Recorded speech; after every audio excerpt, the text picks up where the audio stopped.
Hello guys, what's up? Once again, Palaboy OFW here.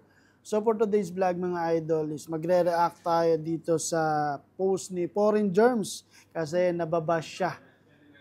Patungkol dito sa meron palang isang trabahante, isang trabahador, isang worker na nagbigay ng pera. Isang buong sahod ba binigay sa pulube. Ang akala nung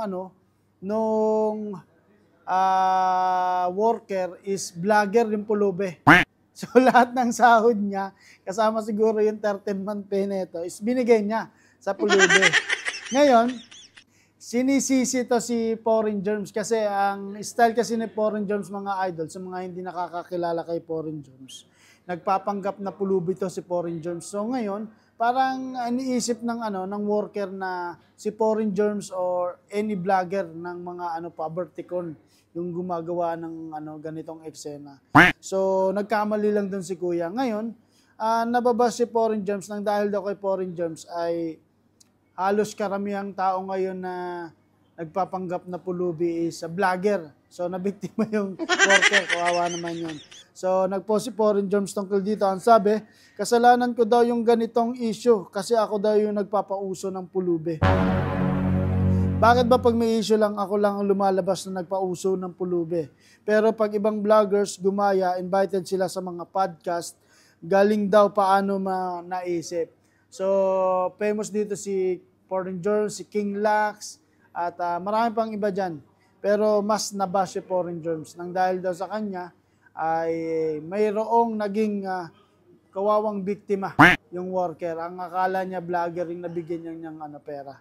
So, ang sabi ng mga netizen dito kay Foreign Germs, kunyari lang yan si Manong, baka naubos buong sahod niya sa beer house. Kaya nung pauwi na siya sa bahay nila, wala siyang narimit sa misis niya, kaya nagdahilan na lang siya na binigay ng buong sahod niya sa pulube. Pero sino ba naman kasi gagawa ng ganun? Buong sahod ibibigay sa pulube. Kasi nungalingan na lang yan.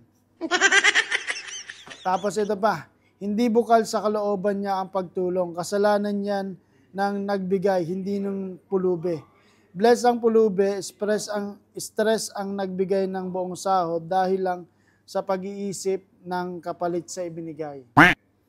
Lesson learned para sa mga individual na tumutulong lang sa kapwa kapag may camera o taong nakatingin. Dapat tumulong tayo na ayon sa ating kakayanan at importante yung tulong sa kapwa ng bukal sa loob at hindi naghihintay ng anumang kapalit. Ito yung kawawang worker. Bakit kasi karamihan yun sa Pilipino kapag nagbigay ng pera, nag-aantay ng mga kapalit, di ba? So, karma as kapalit ang nangyari. So, yun lang mga idol. Kapag kasi tayo tumulong, dapat bukal sa loob natin yung matiwasay. Pero mali naman yung ibibigay mong lahat. Siguro sabog yata ate si Kuya.